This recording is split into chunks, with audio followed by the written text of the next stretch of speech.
Manusia itu memang pekerjaannya memberi makna. Jadi apapun akan dia maknai. Kalau kebetulan mindsetmu negatif, pemaknaanmu juga akan selalu negatif. Gitu salah. Yang main apa? Mindsetmu, pikiranmu yang serba negatif.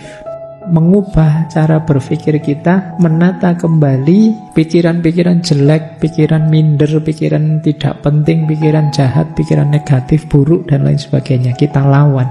Mengaji Hening bersama Dr. Fahrudin Faiz. Mari kita simak.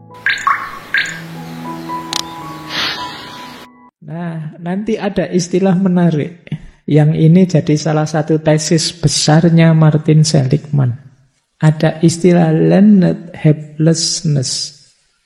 Ketidakberdayaan yang dipelajari. Learned helplessness ini membuat orang kadang-kadang jadi depresi.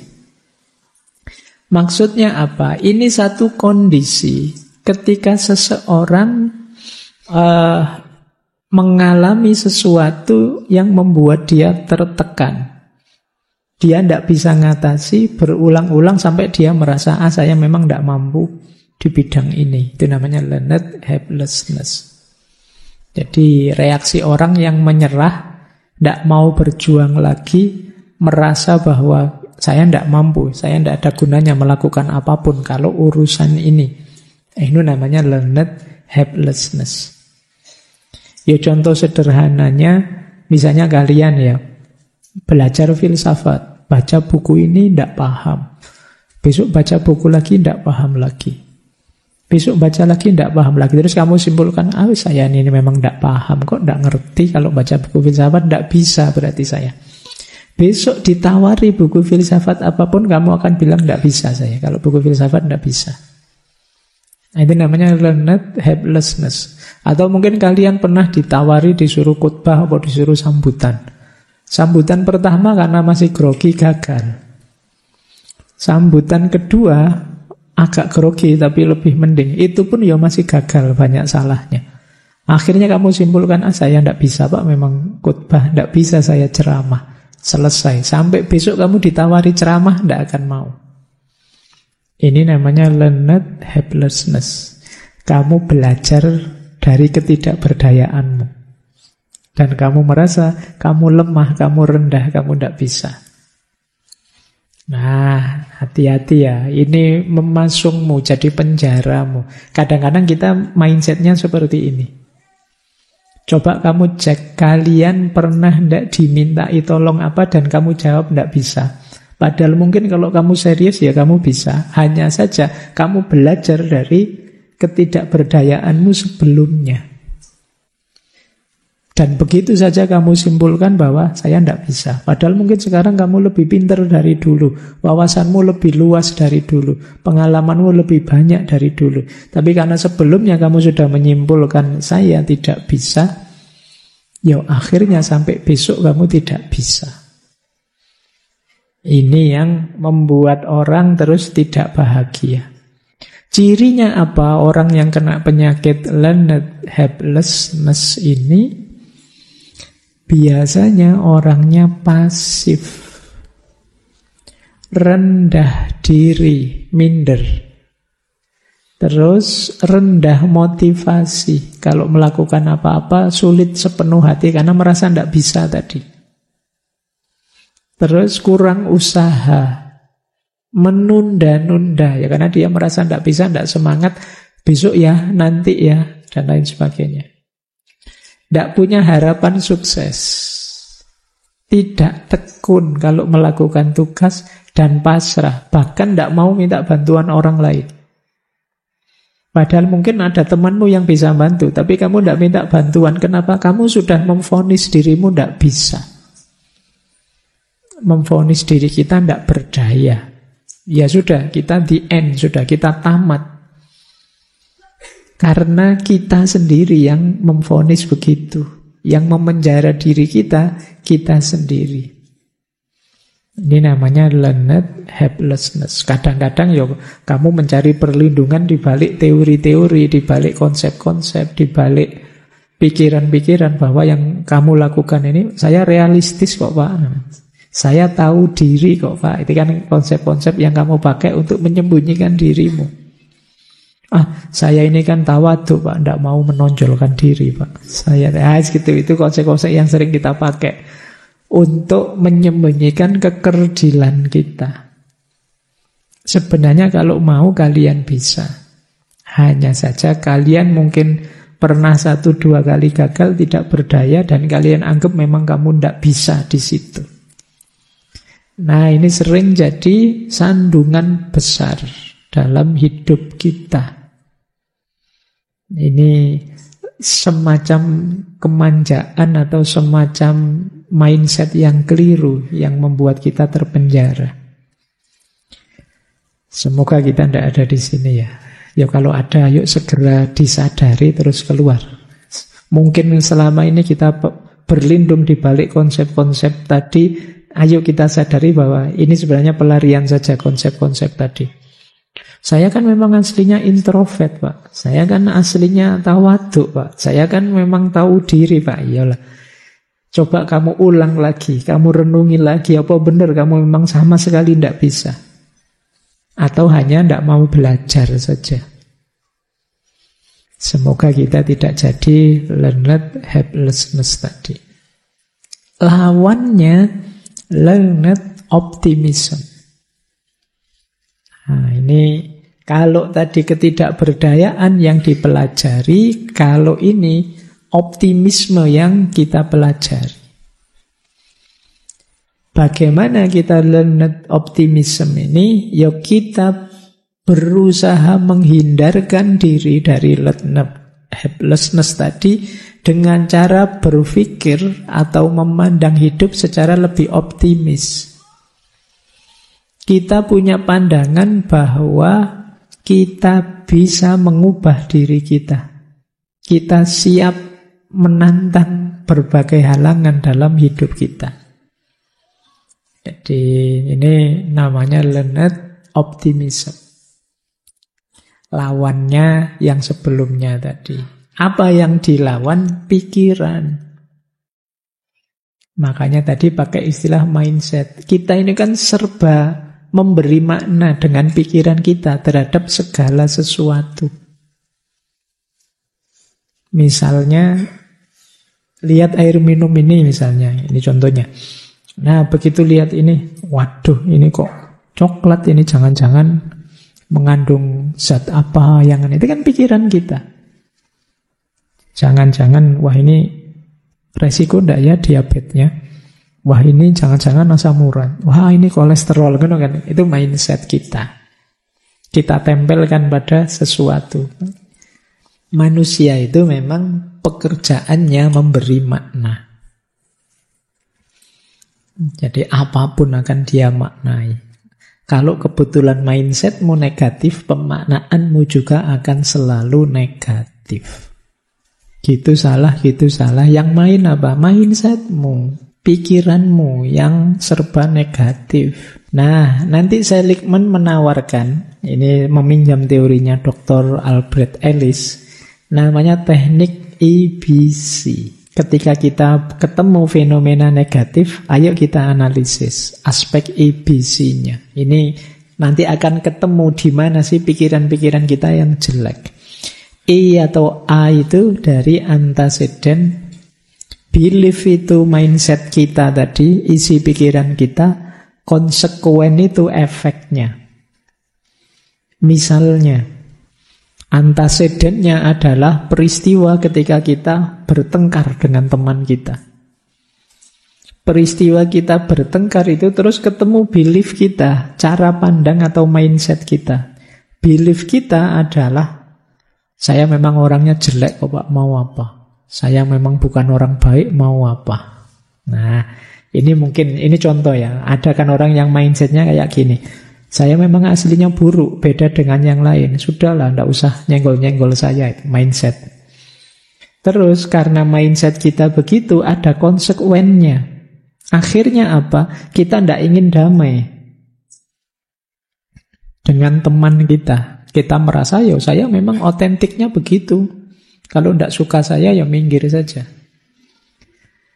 Nah, coba kita perhatikan ya. Yang B, belief itu. Benar tidak sih itu harga mati? Benar tidak sih itu aslinya kita atau pikiran kita saja tentang diri kita? Apa benar kita tidak bisa mengubah belief itu?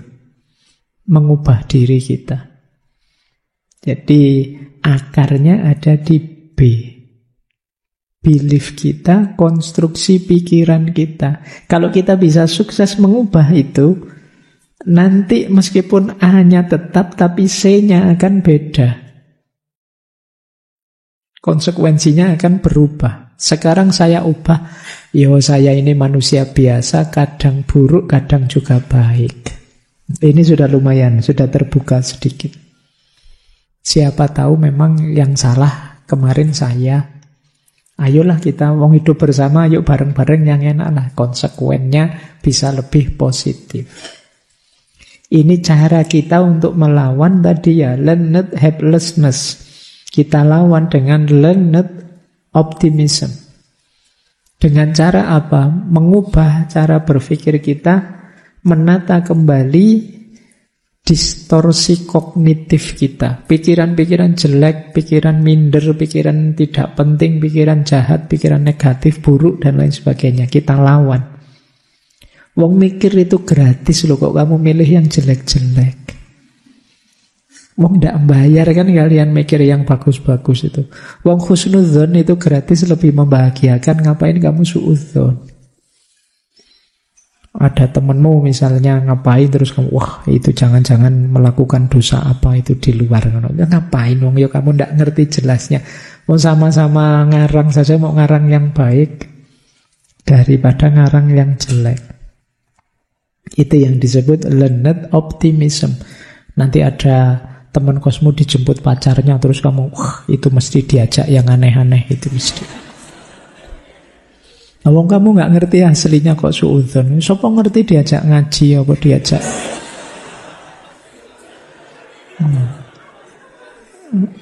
Lah iya, ya mending kan kamu husnudzon. Wah, alhamdulillah ya temanku dijemput pacarnya mau diajak ngaji bersama mesti. Ya kan ngono. Kamu lebih nyaman kan? Kamu kalau mau tuduh jelek kan kamu terus curiga tiap hari, nuduh tiap hari. Melelahkanmu sendiri. Nah, ayo kita mulai melawan distorted mind. Distorsi pikiran. Kita itu sering jatuh bangun, susah, sedih karena pikiran kita sendiri. Jadi diawali dari optimisme melawan pesimisme tadi, kemudian ada learned helplessness dan learned optimism. Mari kita ambil optimisnya, mari kita hidupkan perilaku learned optimism.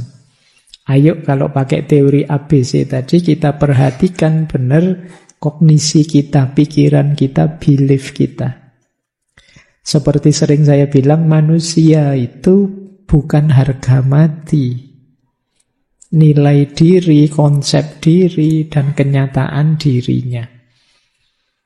Kalau kamu bilang, Pak, saya aslinya memang pemarah kok Pak. Loh enggak, kalau kamu mau tidak pemarah, kamu bisa latihan, mengubah dirimu. Kita ini bukan paket jadi. Kita itu paket potensi, kamu mau apa bisa. Saya itu pingin jadi orang yang lebih penyabar, lebih santai, lebih tenang gitu. Bisa kalau kamu mau, asal serius melatih dirimu. Kalau kata Imam Ghazali, riyadoh. Riyadoh itu melatih diri dalam kebaikan. Latih saja, cita-citakan apa sebaik yang kamu bisa, latih dirimu. Nah, itu kata Seligman, kehidupan memberikan kemunduran dan tragedi yang sama pada orang yang optimis dan pesimis. Tapi orang optimis dapat menanganinya lebih baik. Sedihnya sama, tapi yang dirasakan beda antara orang optimis dan pesimis. Mungkin musibahnya sama, tapi Yang dirasakan beda antara yang optimis dan pesimis. Yang optimis tentu saja positif, yang pesimis tentu saja negatif.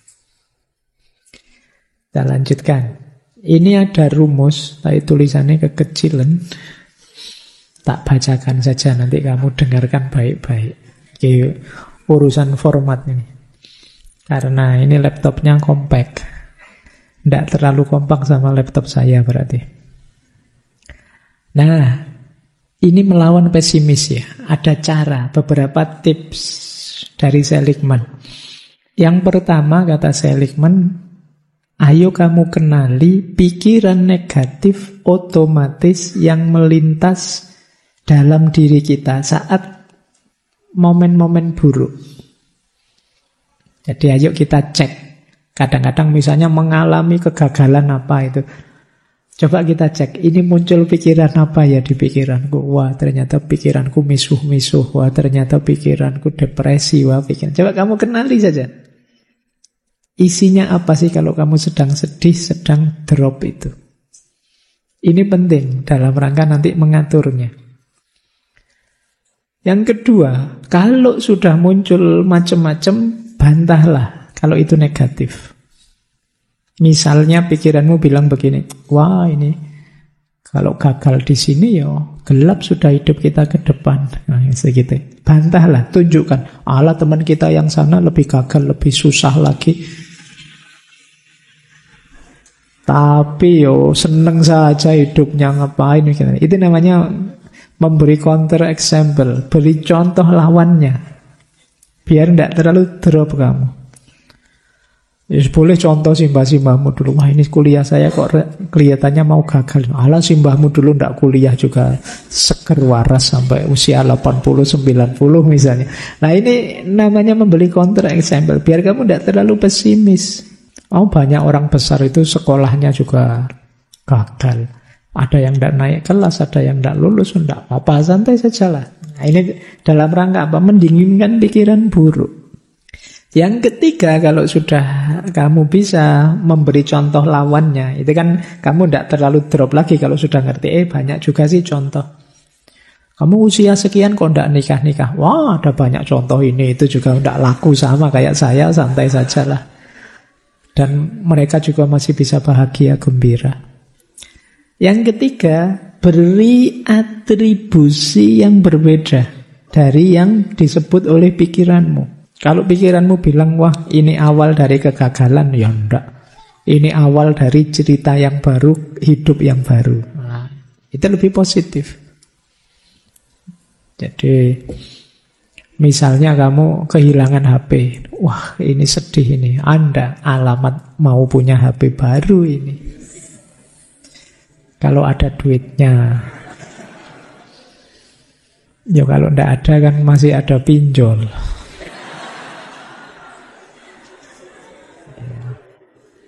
Itu andalanmu sekarang, siap-siap kamu dikejar-kejar nanti. Baik, jadi bikin atribusi yang berbeda. Wong yo label itu kan dari pikiran kita. Kenapa sih tidak kita kasih label yang positif saja? Biar kita tidak pesimis.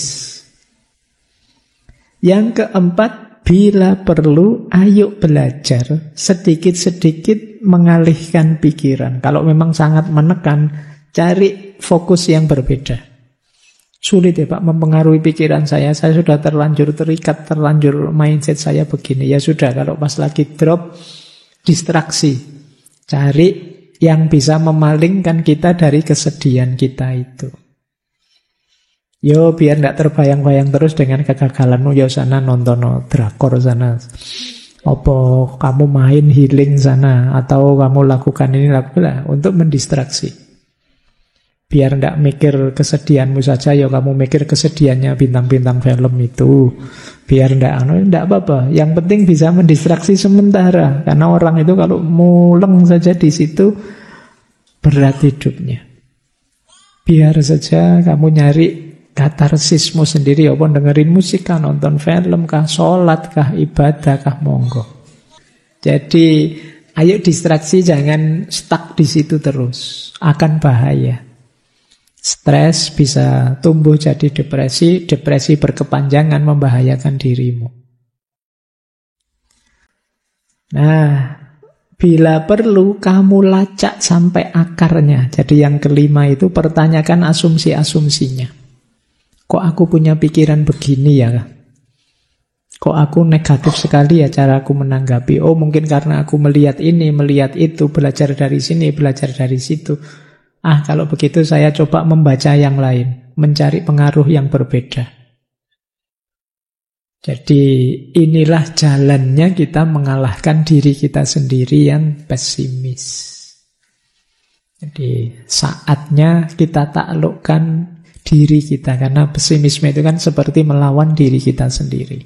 Yang maunya serba negatif, diajak yang positif tidak mau. Jadi diawali dari mengenali, kemudian kalau memang negatif kita bantah dengan contoh-contoh yang berbeda. Kalau memang masih ngeyel, kita ganti dengan label yang lebih positif, pemaknaan yang lebih positif. Kalau masih susah juga kita mengalihkan perhatian. Dan kalau sudah bisa, ya mari kita basmi sampai akar-akarnya mindset pesimis itu. Kenapa sih saya kok bisa jadi pesimis ini? Pengalaman apa yang membawaku jadi orang yang pesimis semacam ini? Nanti pelan-pelan kita tanggulangi. Baik, ini jadi awal pembahasan kita tentang kebahagiaan. Baru terus kalau kita sudah menang, saatnya membangun kebahagiaan. Kita bisa mulai masuk ke buku beliau, Authentic Happiness. Jadi ini salah satu bestseller beliau sebelum nanti masuk ke buku kedua. Jadi kata beliau, kebahagiaan sejati itu didapat dari meningkatkan standar diri sendiri. Bukan menilai diri sendiri dibandingkan orang lain. Ini salah satu quote-nya saja. Kalau ingin bahagia, ayo meningkatkan diri, bukan menabrakkan diri ke yang lain. Kita itu sering membuat standar dengan cara ngukur diri kita ke orang lain. Lah, teman saya itu Pak, sudah begini. Wah, teman saya yang sana anaknya sudah 3 Pak. Wah, yang sana anaknya kuliah Pak. Saya kok belum dapat-dapat. Ya, kamu membandingkan dengan yang lain. Ya, kamu stres sendiri. Ya, standarmu sendirilah. Rencanamu untuk dirimu bagaimana? Standar untuk dirimu bagaimana? Dasarnya itu. Cuma ini quote-nya saja. Yuk kita masuk ke teorinya tentang authentic happiness, kebahagiaan yang otentik, meskipun nanti dikembangkan lagi. Ini kita sebut saja qaul qatimnya. Jadi pandangan beliau yang awal tentang apa itu kebahagiaan. Meskipun kalau kita tidak masuk ke pandangannya yang kedua, sebenarnya teori ini saja sudah luar biasa. Nah, kata Seligman, kebahagiaan itu kan sederhananya life satisfaction. Bahagia itu kepuasan kita terhadap hidup kita. Mungkin kita kemarin-kemarin sulit mendefinisikan apa itu kebahagiaan. Sederhananya kalau versinya Seligman itu bahagia itu kita puas dengan hidup kita, sudah. Cirinya apa? 3 kata Seligman. Bahagia itu gabungan antara pleasure, engagement, and meaning. Maka untuk kita bahagia diawali dari pleasant life. Pleasant life itu hidup yang menyenangkan. Kemudian the good life. The good life itu hidup yang baik. Hidup yang baik lebih menyenangkan lagi.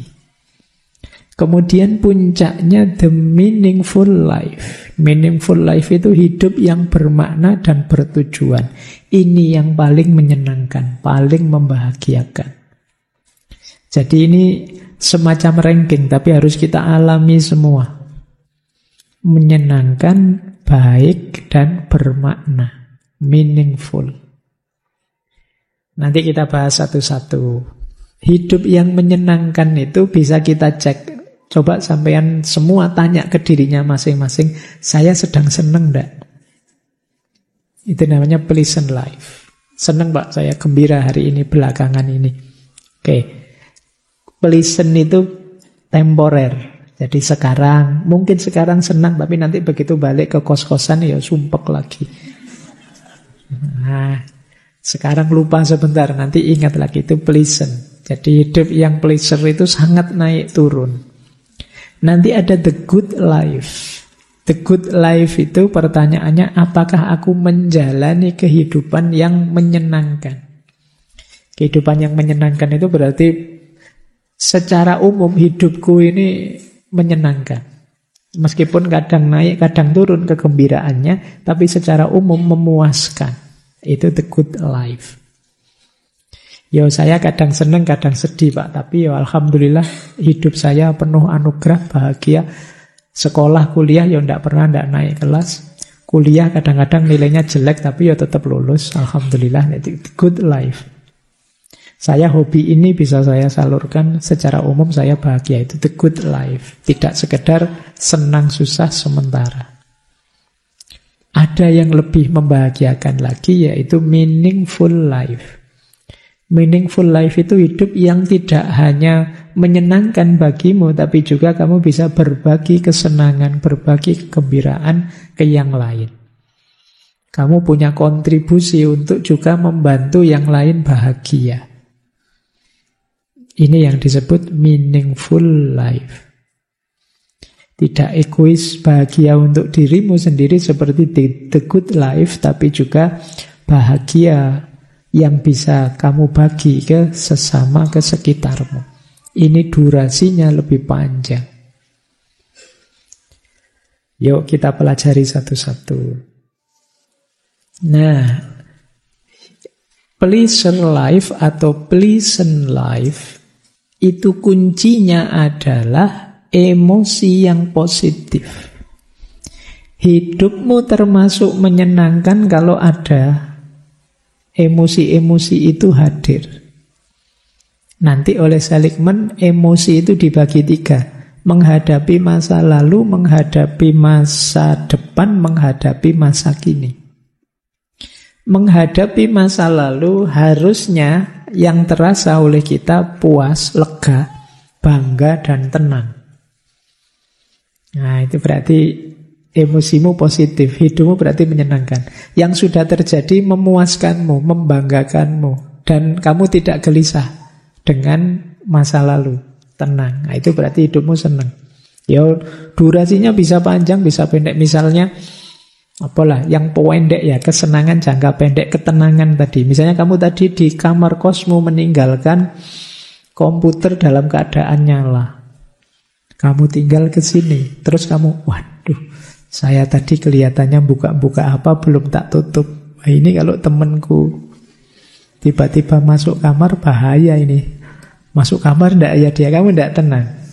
Ketika ndak tenang, berarti kamu ndak senang, ndak pleasant hidupmu. Karena yang tadi masa lalumu 2 jam yang lalu itu ternyata kamu melakukan mungkin kesalahan. Ya apalagi masa lalu yang sangat jauh. Coba ya saya dulu zaman SMA begini begitu, ada ndak yang kan kadang sering kita begitu. Wah coba saya sambung terus dengan teman yang itu, mungkin saya ndak jomblo sekarang ya. Nah, kamu sesali. Nah, masa lalu legailah, puaskanlah, banggalah dan tenanglah. Berarti hidupmu menyenangkan. Kalau untuk masa depan, emosimu adalah optimis, penuh harapan, percaya pada dirimu bahwa kamu bisa mencapai keinginanmu, kamu bahagia, sudah. Kalau untuk masa kini, kamu merasa bersyukur, merasa nyaman, dan merasa nikmat, merasa senang. Masa kini berarti saat ini kalian di masjid ini sedang ngaji, itu kan masa kini. Itu kalau kalian merasa nyaman, bersyukur dan merasa asik, berarti hidupmu sedang mengalami kebahagiaan level pleasure. Kalau tentang masa depanmu kamu penuh harapan, optimis, berarti hidupmu tentang masa depan juga sedang pleasure. Tentang masa lalumu puas, bangga, tenang, kamu juga sedang pleasure. Kuncinya ada pada emosinya. Itulah pleasure. Tapi kata Seligman, hati-hati. Pleasant atau pleasure ini ya tadi sifatnya naik turun, on off, dan mungkin kalau pakai bahasa tasawuf tidak hakiki.